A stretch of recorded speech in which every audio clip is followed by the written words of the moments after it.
For more on the Doha meeting and how the talks between the world's major oil producers collapsed, here is CCTV's Roee Ruttenberg.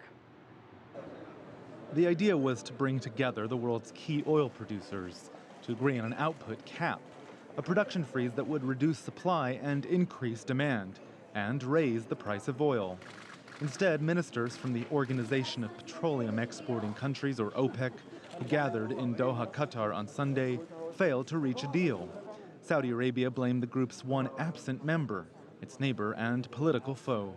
Iran, which has now, of course, re-entered the market and really needs the revenue from extra sales of oil, exports in particular, of course, was not, in fact, prepared to abide by a freeze. And that was, I think, the clinching point.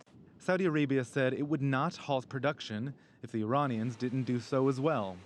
The Saudis account for nearly 20% of global oil reserves and have been flooding the market for a number of reasons, both economic and political. That's kept the price of a barrel of oil low, hurting many countries like Iran, Russia, and Venezuela. Their annual budgets are pegged to higher oil prices.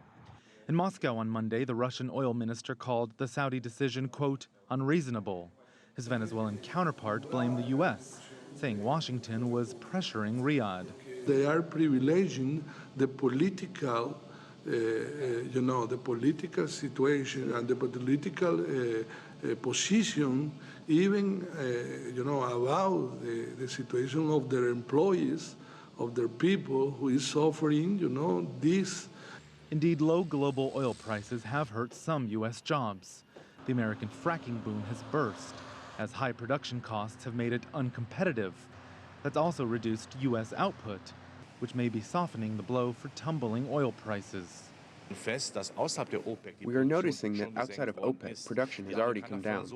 The Americans are putting out as little as in October 2014. To me, this means that the oil price will continue to fall, but not to massive lows seen in January and February.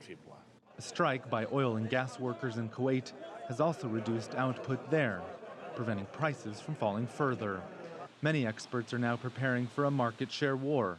The Iranians have vowed to boost production, making it even less likely that a compromise can be reached. For advanced economies like the U.S., which depend on importing energy, the low oil price is good news. But for other economies which rely on exporting energy, it's a problem. Another OPEC meeting is set for June. Some countries are hoping the Saudis will change their position by then. Others are hoping the Iranians will. Roee Ruttenberg, CCTV in Washington.